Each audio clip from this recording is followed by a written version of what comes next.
Dans un contexte de grande désinformation où les gens peinent à démêler le public du privé dans le réseau québécois des garderies, Lynn Robichaud est présidente de l'Alliance des intervenantes en milieu familial de Laval-Lanaudière. Titre bien mérité s'il en est, il cache néanmoins le fait que sa détentrice a été pionnière dans la syndicalisation de milliers de femmes isolées, des travailleuses autonomes exploitant à domicile de petites garderies. Dans la nomenclature publique, ces femmes sont devenues des responsables de services de garde publique, des RSG, la plupart syndiquées à la CSQ. Elles sont en effet 12 000 à militer dans cette centrale contre 3 000 à la CSN. Elles font partie d'alliances régionales, les ADIM, des structures qui ont su forcer l'État à reconnaître leur dignité professionnelle, autrement dit, à leur donner de quoi vivre honorablement sous le parapluie public. Mais le prix à payer a été lourd et le régime néolibéral de Philippe Couillard n'a pas dit son dernier mot. Tous les trucs sont présentement déployés pour que cesse cet état de choses et que disparaissent les garderies publiques et les syndicats qui s'y rattachent. Pour Lynn Robichaud, mère de 2 jeunes filles, la lutte est loin d'être terminée. Mais comme elle n'en est pas à son premier combat, à sa première injustice, ses manches sont déjà retroussées et elle est confiante qu'avec la CSQ, elle saura contrer le pic des démolisseurs.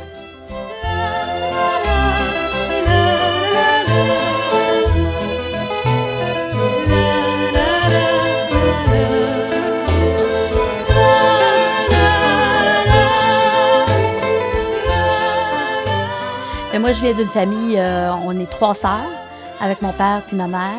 On vivait à Longueuil. J'ai eu une très belle enfance, j'ai eu une très belle famille.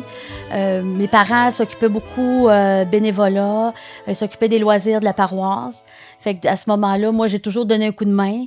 On était tout petites, là, je me souviens, 10, 11 ans peut-être, où on répondait au téléphone, on prenait les messages.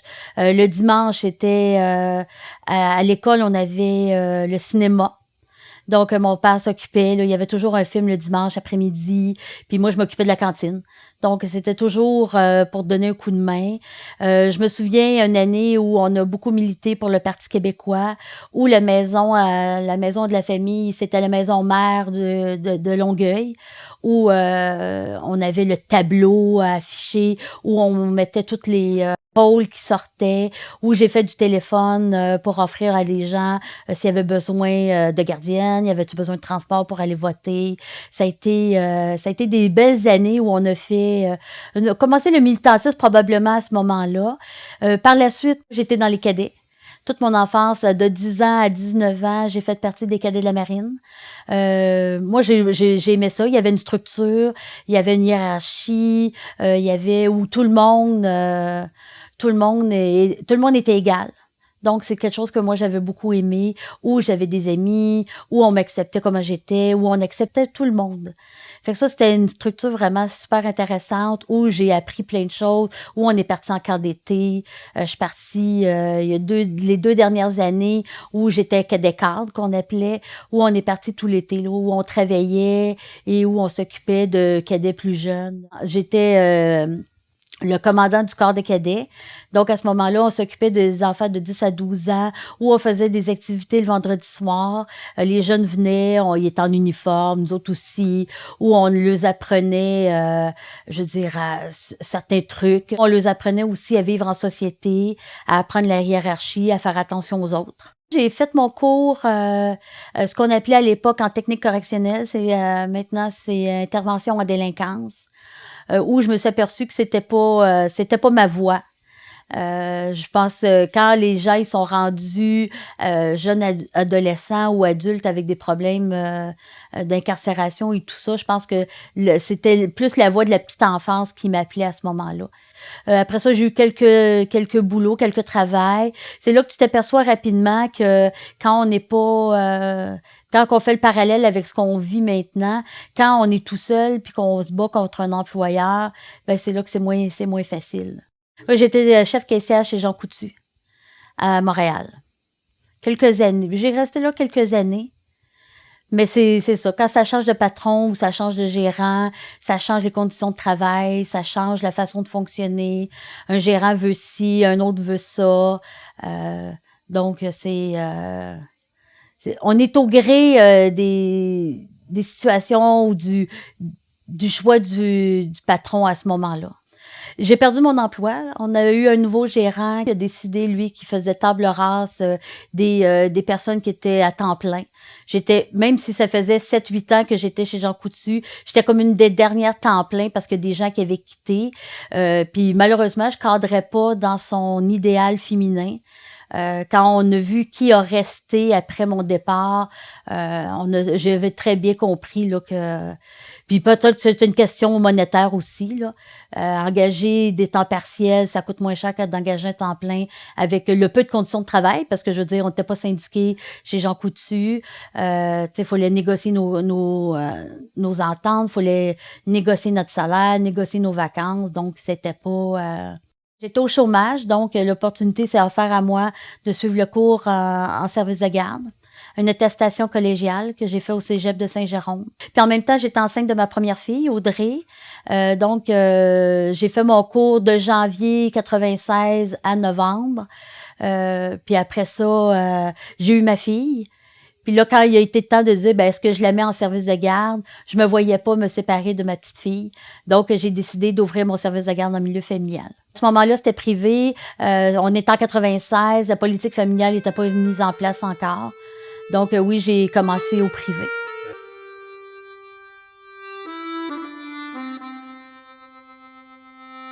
On faisait ce qu'on voulait en service de garde.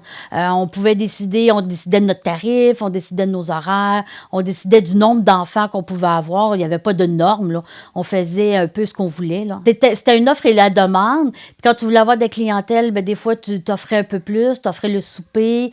J'en ai qui arrivaient après l'école. J'avais des temps pleins qui venaient 2 jours.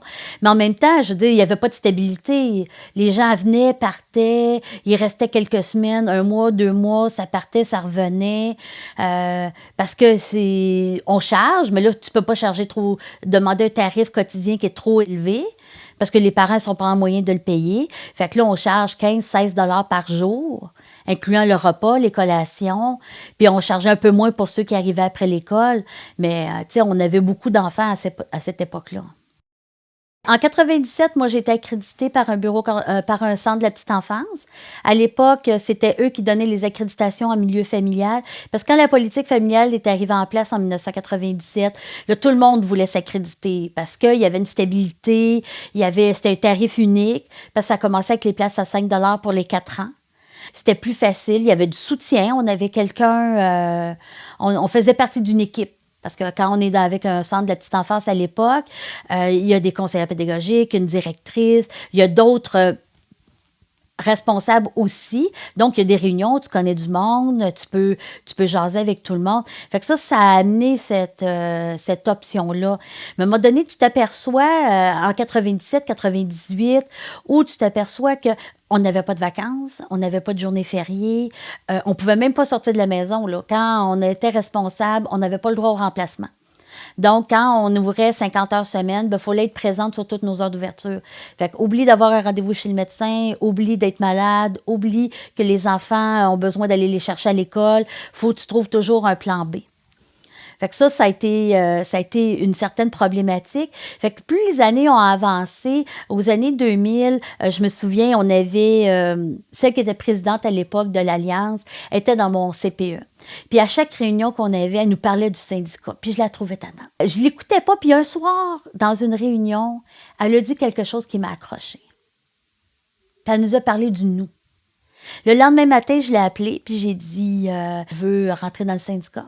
Puis depuis ce temps-là, depuis 2000, moi, j'ai jamais lâché le militantisme. J'ai toujours continué. Mais je pense que rester tout seul chez nous, puis se dire « Ah oui, c'est plate, j'ai pas des bonnes conditions de travail », à un moment donné, ça prend du monde qui veulent s'impliquer. Puis, ça commence petit, puis on fait un petit peu. Puis après ça, tu as réussi à convaincre une deuxième dame. Syndiquer des dames, ça veut dire les rencontrer une à une.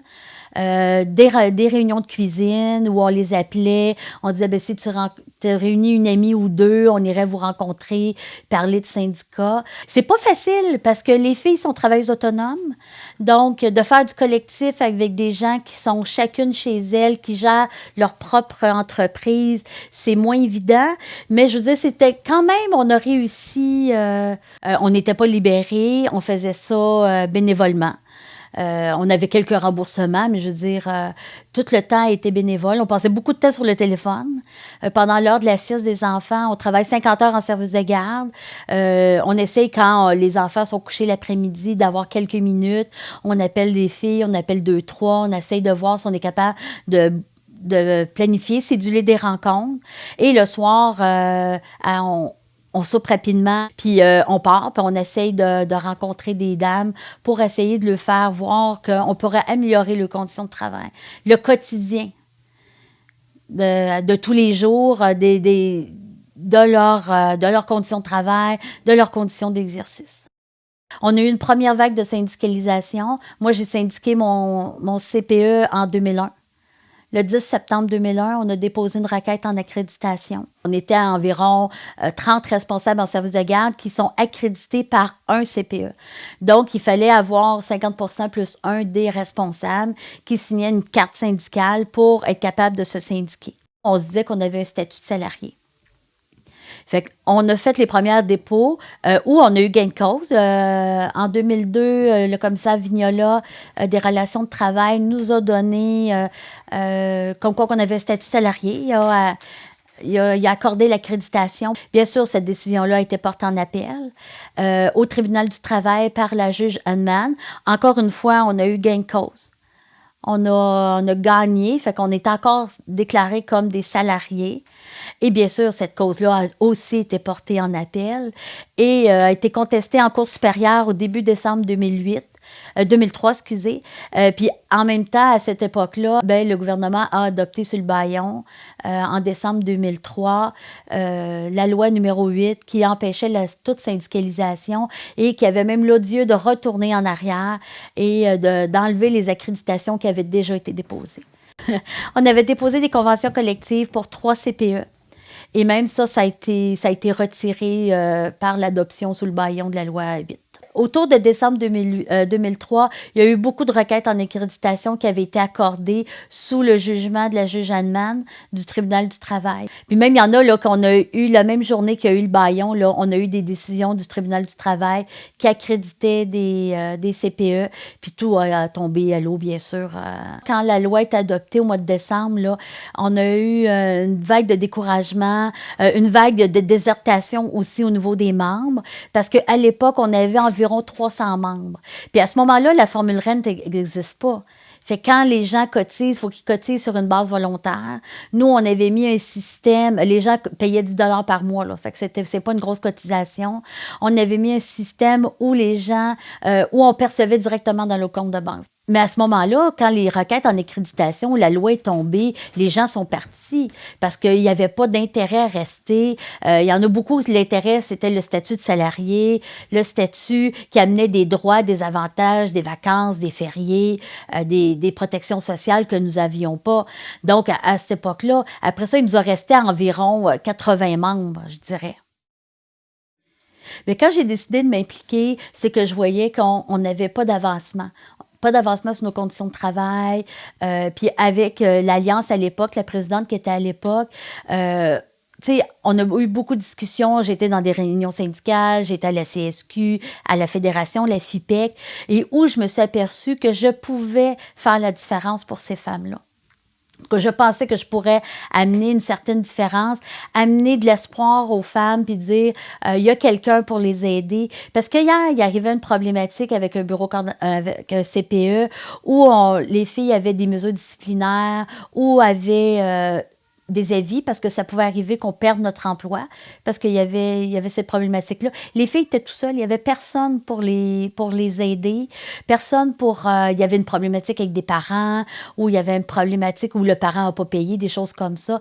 Fait que moi, je sentais que je pouvais faire une différence, être là pour donner un coup de main, être là pour amener l'espoir, oui. Puis je pense que je sais pas, j'ai pensé que j'étais à ma place où je pouvais vraiment faire la différence au quotidien pour ces dames-là.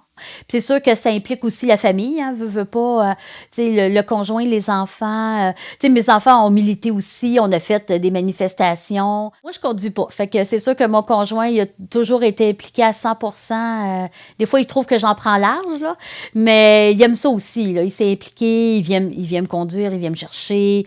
On s'organise, on fait du covoiturage. Mais ça implique aussi, tu sais, des soirées où on n'est pas là, où on le laisse avec les enfants, des week-ends où on s'en va aussi en instance ou des choses comme ça, là. Mais à cette époque-là, de jour, c'était plus compliqué parce que la réglementation ne nous permettait pas de nous absenter. On avait une obligation d'être 50 heures dans notre service de garde. On n'avait pas le droit de faire remplacement. Je me souviens qu'une année, on est monté au conseil général de la CSQ où on est arrivé... en rencontre, où on avait été chaudement applaudis, tout ça. Puis que la présidente de l'époque, Monique Richard, nous avait dit, ces femmes-là, là, c'est tout un exploit d'être ici parce qu'ils n'ont même pas le droit d'être là. Fait qu'on avait quitté notre milieu, on s'était fait remplacer par quelqu'un que les parents connaissaient bien sûr, là, c'était pas une étrangère, mais qu'on avait, pour continuer notre militantisme, pour continuer une bataille qu'on pensait qui était juste.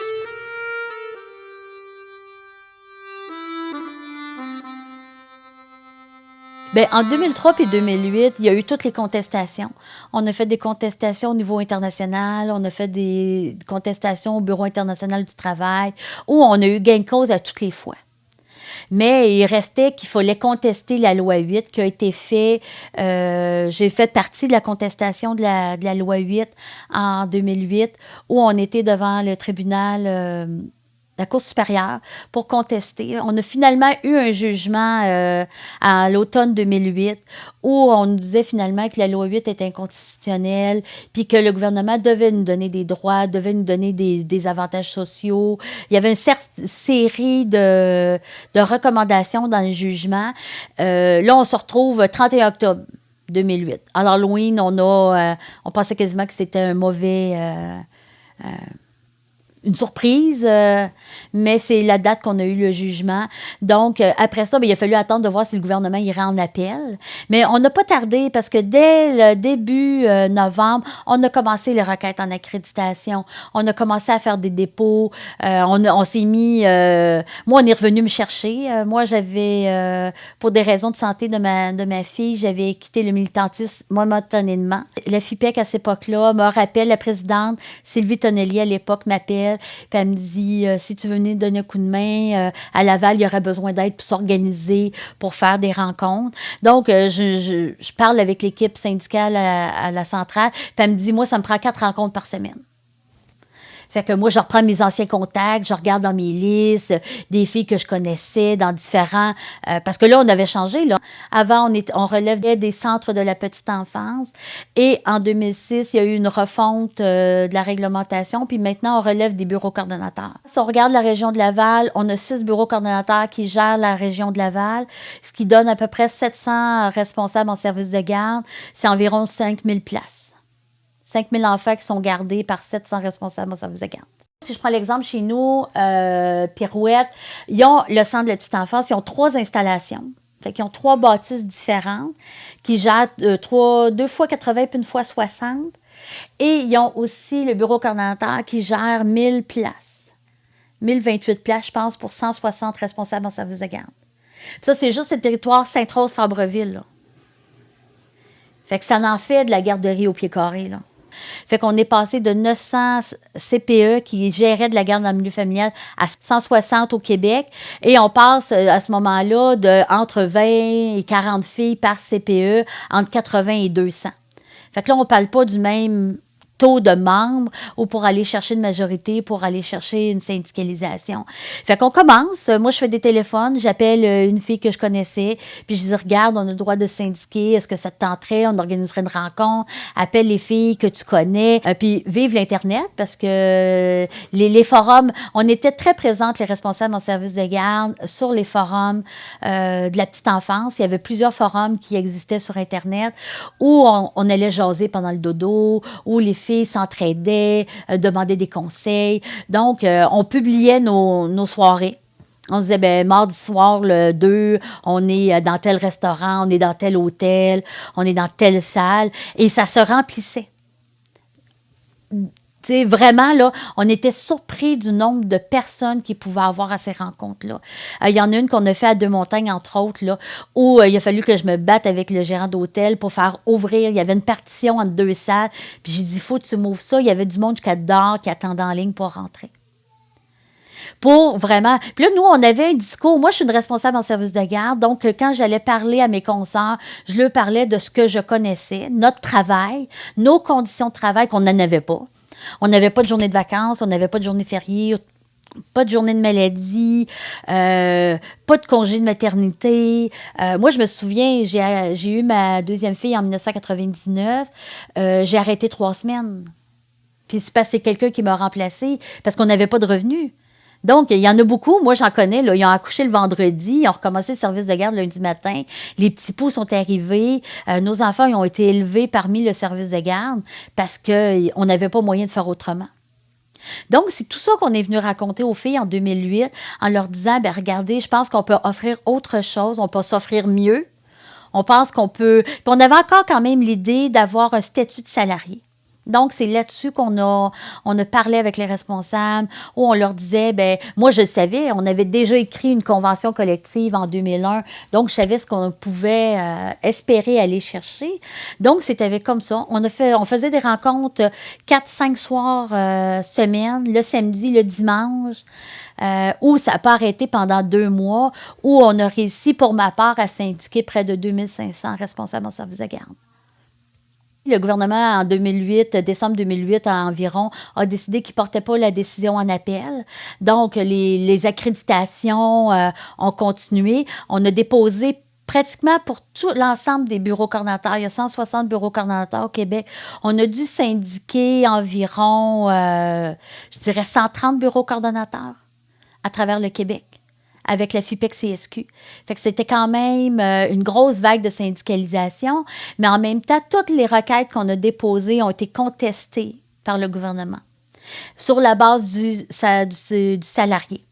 Donc, il y a eu encore une autre contestation au début 2009, où après ça, le gouvernement a voulu nous trouver un terrain d'entente avec les syndicats pour être capable, parce qu'il ne voulait pas nous avoir en statut de salarié. Ça, pour lui, c'était sûr, c'était dans les cartons. Il ne voulait pas des responsables en service de garde comme des salariés. Ça avait été gagné en cours, mais ils ont fait une loi. La loi 51, c'est la loi sur la représentation des responsables en service de garde, où dans cette loi-là, il est venu encadrer, la négociation, parce qu'on n'avait rien. On n'est pas assujetti au Code du travail.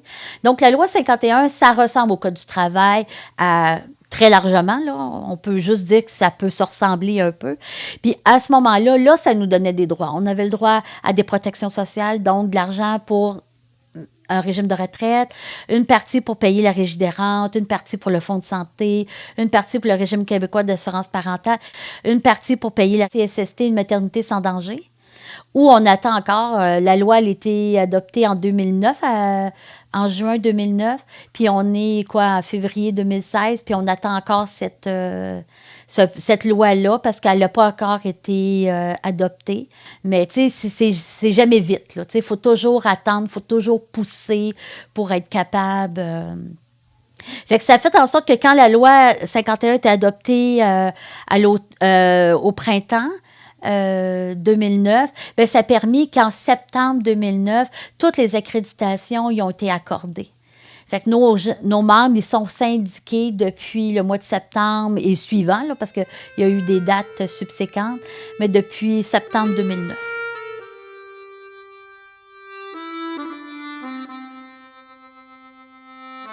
On travaille fort, nous autres, comme militantes syndicales, pour continuer cette bataille-là, parce qu'on y croit. On croit qu'on a le meilleur réseau. Moi, je crois en mes membres, en les responsables en service de garde qui offrent des services de garde de qualité à tous les jours, 236 jours par année, où ils offrent des services de garde, où ils ouvrent leurs portes aux familles du Québec. Puis qui offrent du soutien autant aux enfants qu'aux parents. Parce que maintenant, les familles sont moins nombreuses. Donc, puis nous, on a de l'expérience. Donc, on sert de conseil aussi, puis de soutien à toutes ces familles-là. T'sais, on continue, même si il y a des bouts qui sont plus difficiles, mais c'est sûr qu'on va continuer parce que moi, je crois au travail qu'on fait, je crois au syndicalisme, je crois à ce qu'on fait pour les responsables en service de garde, ce qu'on fait pour le réseau public de services de garde de qualité. Puis il faut continuer, ça prend des gens qui vont continuer d'y croire, puis j'espère qu'il y en a d'autres qui vont nous suivre puis qui vont embarquer avec nous aussi. Moi, je suis là depuis 2001, que je travaille pour les responsables en service de garde, que je suis là pour les soutenir, les accompagner dans leur travail, puis j'ai pas l'intention de lâcher.